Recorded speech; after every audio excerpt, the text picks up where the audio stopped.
Hello दोस्तों, फिर से आपका इक्वल नॉलेज चैनल पे आपका स्वागत है। आज का हमारा टॉपिक है वर्ग।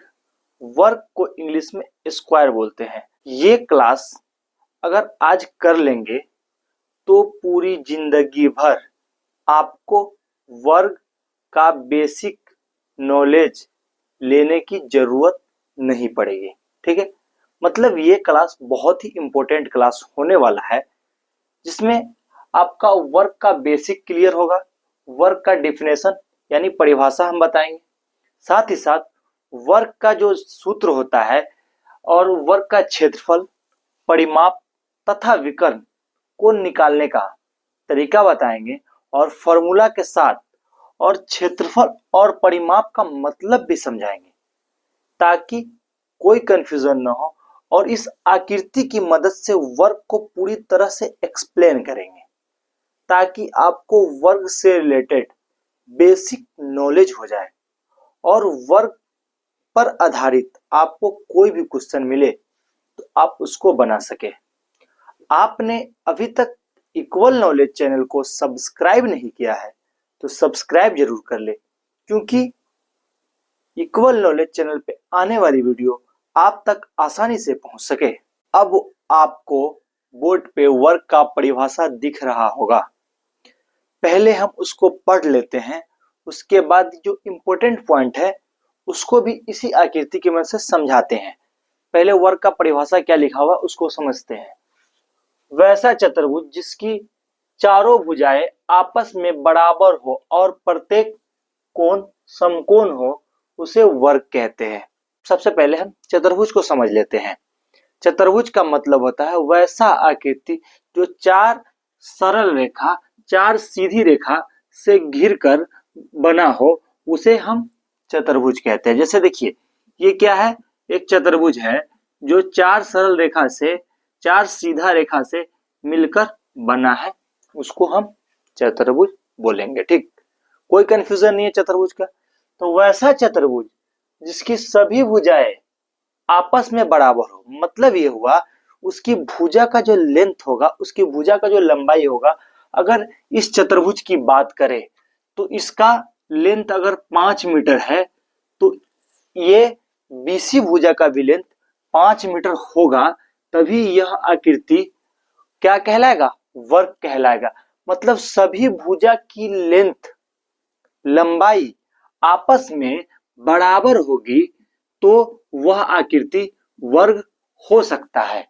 दूसरा कंडीशन इसमें यह है कि इसका प्रत्येक कोण समकोण हो। समकोण का मतलब वैसा कोण जो 90 डिग्री का हो।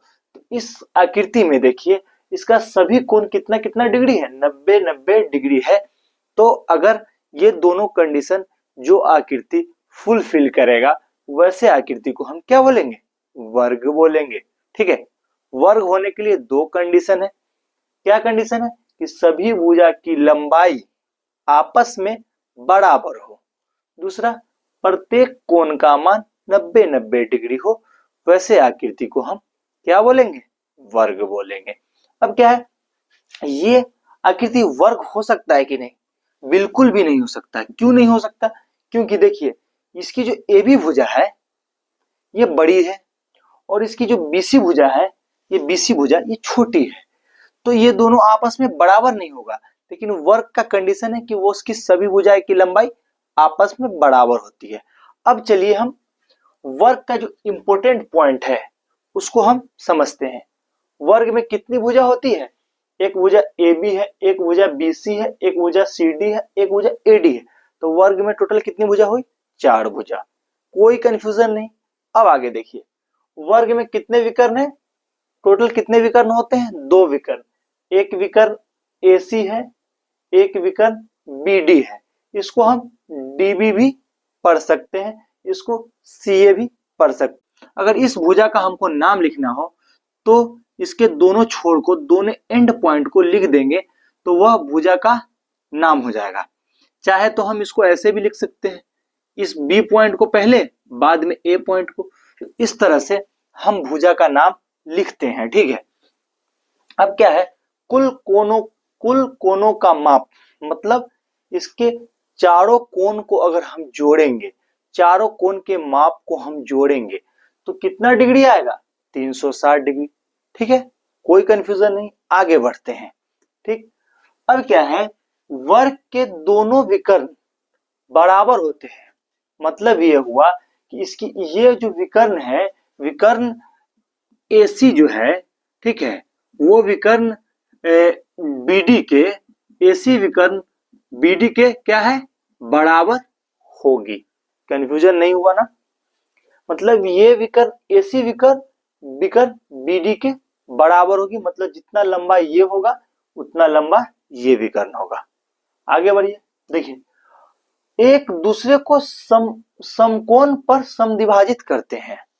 मतलब एक दूसरे को जो है ना, ये विकर्ण है ना, एक दूसरे को 90 डिग्री पर कट करते हैं। ठीक है, और समद्विभाजित, समद्विभाजित का मतलब, सम मतलब क्या हुआ?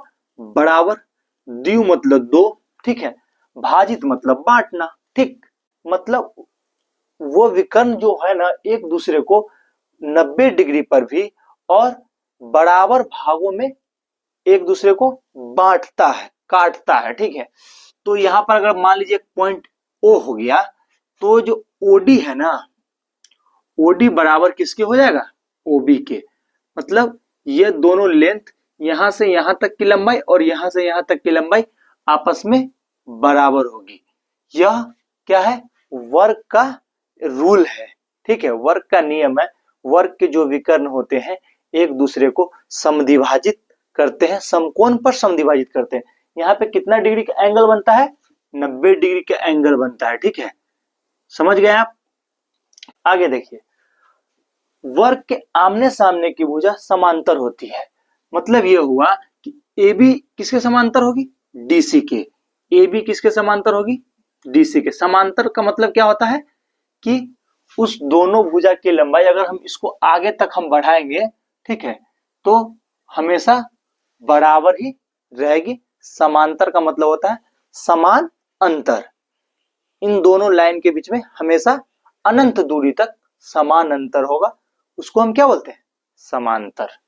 ठीक है, और AB भुजा, AD भुजा किसके समांतर होगी? BC के। समांतर का मतलब समझ, किसे समझिए, समांतर का मतलब उसको हम अगर अनंत दूरी तक बढ़ाते रहेंगे उस भुजा को, ठीक है, तो वो क्या होगा? एक दूसरे से डिस्टेंस जितना है ना, इन दोनों के बीच में जो डिस्टेंस है, वो डिस्टेंस हमेशा मेंटेन करके आगे बढ़ेगा। ठीक है, समांतर का मतलब क्लियर हो गया। अब देखिए, वर्ग का क्षेत्रफल निकालने का फॉर्मूला होता है भुजा गुने भुजा। भुजा का मतलब इसका जो साइड है, इसका जो किनारा है, किनारा, दोनों किनारा के लंबाई को एक साथ गुना कर देंगे ना, तो वर्ग का क्षेत्रफल निकल जाएगा। ठीक है, वर्ग का परिमाप का फॉर्मूला होता है 4 गुने भुजा। मतलब ये हुआ कि उसके भुजा को हम 4 से गुना कर देंगे तो हमको वर्ग का परिमाप निकल जाएगा। ठीक, अब वर्ग का विकर्ण निकालना हो, ठीक, तो उसके लिए क्या होता है? √2 गुने भुजा। इस फॉर्मूले का इस्तेमाल करेंगे तो हम इस वर्ग का विकर्ण ज्ञात कर सकते हैं, निकाल सकते हैं। अब हम आपको बोले थे क्षेत्रफल और परिमाप का मतलब बताएंगे। क्षेत्रफल का मतलब होता है कि किसी भी आकृति, जैसे ये आकृति देखिए, जितना जगह, जितना एरिया छेकती है ना, जितना एरिया घेरती है ना, उसी को उसका क्षेत्रफल बोलते हैं। ठीक, क्षेत्रफल का मतलब जितना जगह कोई भी आकृति छेकेगी ना, जैसे ये आकृति देखिए, यहां से यहां तक का जगह छेक रही है ना, तो यह क्या कहलाएगा? क्षेत्रफल कहलाएगा। कोई कंफ्यूजन नहीं, आगे बढ़ते हैं। अब क्या है, परिमाप का मतलब भी बताने के लिए हम आपको बोले थे। परिमाप का मतलब होता है उस आकृति के, जैसे ये आकृति है, इस आकृति के किनारा के लंबाई के कुल जोड़ को, जैसे ये 4 है, ठीक है, ये 3 मीटर है, ये 4 मीटर हो जाएगा, ये 3 मीटर है, इन चारों को आपस में जोड़ेंगे ना, 4 4 8 और 3 3 6, कितना हुआ? 14 मीटर। तो ये क्या होगा?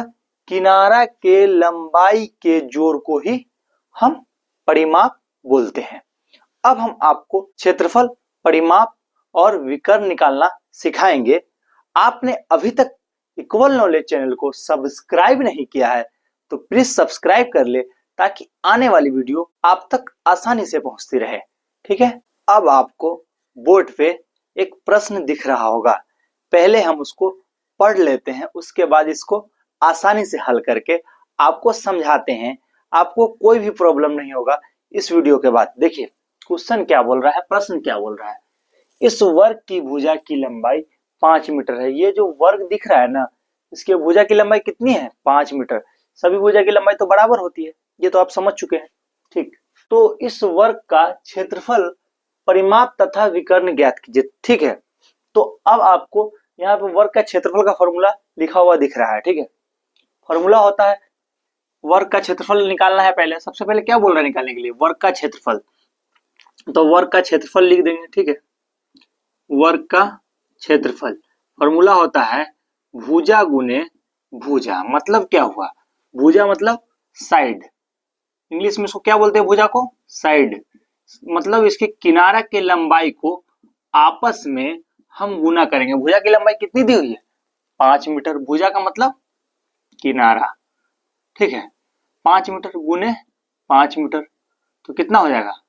25 मीटर स्क्वायर। ठीक है, क्षेत्रफल को हम क्या चीज में लिखते हैं? स्क्वायर मीटर में लिखते हैं। ठीक है, अब हम वर्ग का परिमाप निकालते हैं। ठीक है, तो वर्ग के परिमाप का फॉर्मूला जो लिखा हुआ है उसको हम पहले लिख लेते हैं। वर्ग का परिमाप, क्वेश्चन में भी वर्ग का परिमाप निकालने के लिए बोल रहा है। वर्ग का परिमाप, परिमाप बराबर क्या होता है? 4 गुने भुजा। मतलब भुजा जो है, भुजा की जो लेंथ है कितना है? 5 मीटर है। इसको हम गुना करेंगे तो कितना हो गया? 20 मीटर। 4 गुने 5 बराबर 20 मीटर। तो इस वर्ग का आपको परिमाप कितना निकल गया? 20 मीटर। कोई भी कंफ्यूजन यहां तक नहीं हुआ होगा। ठीक है, अब हम इस वर्ग का विकर्ण का लेंथ निकालते हैं, लंबाई को ज्ञात करते हैं। ठीक है, तो वर्ग का विकर्ण का फॉर्मूला लिखेंगे। वर्ग का विकर्ण, वर्ग का विकर्ण का फॉर्मूला क्या होता है? √2 गुने भुजा। ठीक है, भुजा का जो लेंथ है साइड का, इसके साइड भुजा का कितना लेंथ है? 5 मीटर। तो इसको हम √2 गुने 5 से गुना कर देंगे। ठीक है, मीटर है तो मीटर लिख देते हैं। ठीक है, इसके साथ आपस में गुना होगा तो बराबर क्या हो जाएगा? 5√2। ठीक है, गुना होता है तो जो नंबर रूट के साथ मल्टीप्लाई होता है तो वो उसके आगे लग जाता है। ठीक, तो ये कितना हो गया? वर्ग का विकर्ण। इस वर्ग का विकर्ण कितना निकल गया? 5√2 मीटर। तो हम उम्मीद करते हैं कि ये वीडियो आपको पसंद आया होगा और ये वीडियो आपके लिए बहुत ही हेल्पफुल होगा आपके लाइफ में, क्योंकि मैंने अपनी तरफ से पूरी एफर्ट करके अच्छे से समझाने की कोशिश किया हूं कि वर्ग का एक भी पॉइंट बचा न रहे और आपको आसानी से समझ में आ जाए। मैंने आपको पहले ही बोला था कि ये वीडियो देखने के बाद आपको पूरी जिंदगी वर्ग का बेसिक क्लास करने की आवश्यकता न होगी। तो मैंने अपना वादा पूरा कर दिया है। आपने अभी तक इक्वल नॉलेज चैनल को सब्सक्राइब कर लिया है तो अच्छी बात है, अगर नहीं किया है तो कर ले। इस वीडियो को लाइक जरूर करें और इस वीडियो को अपने दोस्तों के साथ भी शेयर करें, ताकि उनको भी इस तरह की इंफॉर्मेशन आसानी से मिल सके। आपका इस वीडियो को देखने के लिए बहुत बहुत धन्यवाद, शुक्रिया।